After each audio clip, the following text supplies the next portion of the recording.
Welcome to the League of Legends Champion Spotlight, featuring LeBlanc, the Deceiver. Our special guest is Coronac, her main designer. The first ability is Sigil of Silence. LeBlanc projects an orb towards her target, dealing magic damage and marking the target for 3.5 seconds. If the target takes damage from one of LeBlanc's abilities, the mark will trigger, dealing damage and silencing the target. The second ability is Distortion. LeBlanc rapidly moves to a target location, dealing magic damage to nearby units.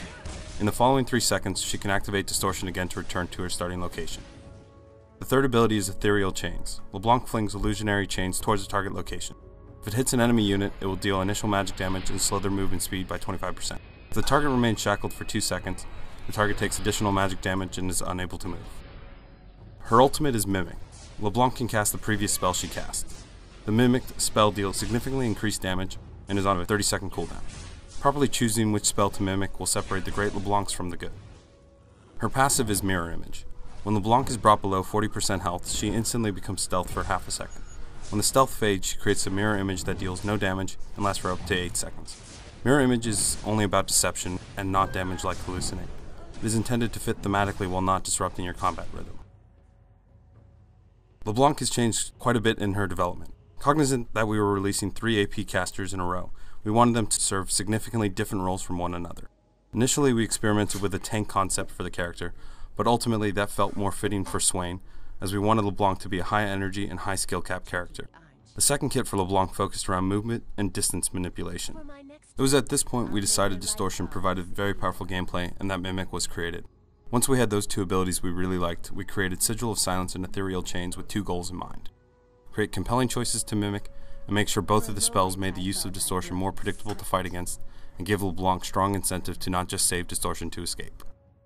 I take standard caster runes, magic penetration, mana regeneration per level, flat cooldown reduction, and flat health.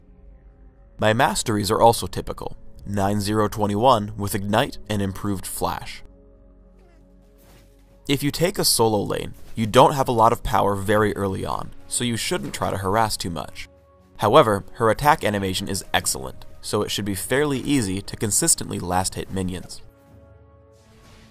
Start aggression at level 5, cast Sigil of Silence and then Distortion to trigger the mark, immediately casting Ethereal Chains and ignite. Once you've nurtured the root, Sigil of Silence will be available to finish off your target. Maxing Sigil of Silence gives you the best guaranteed damage output. I harass Misfortune by jumping into range with Distortion and an immediate Sigil Mimic combo. When Mimic cools, it allows me an easy kill. If you hurry, you'll have time to reactivate Distortion to retreat.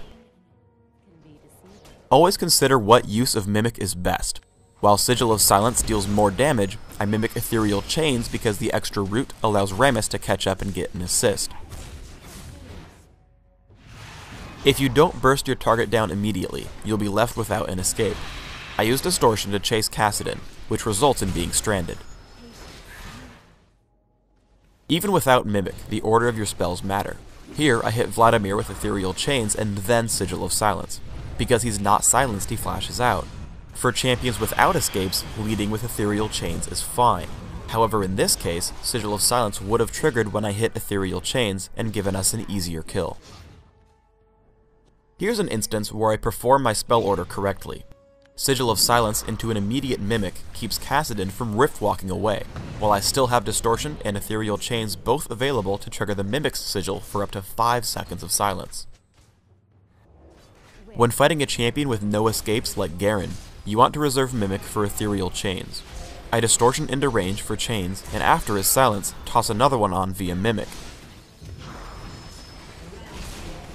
Seeing Misfortune stunned by Scion, I save Ethereal Chains and just kill her with Sigil of Silence and Distortion. Since all of LeBlanc's abilities have such different uses, you need to be aware of how the battle will unfold, as now I have Ethereal Chains available for Scion. I max Sigil of Silence right away, followed by 1 point in Distortion, and maxing Ethereal Chains by level 13. Mimic should obviously be maxed immediately as well. I take 2 Doran's Rings and Sorcerer's Shoes early on, because most of her dominance is through the early and mid game. If you're performing well, grab Mejai's Soul Stealer. Because her specialty is single target damage output, I grab Deathfire Grasp and then Haunting Guise to make sure I'm doing maximum damage to squishy targets.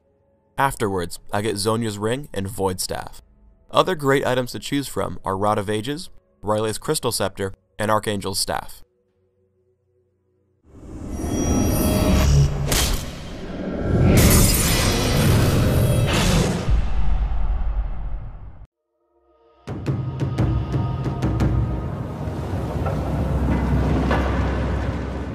Merci d'avoir regardé le focus sur LeBlanc.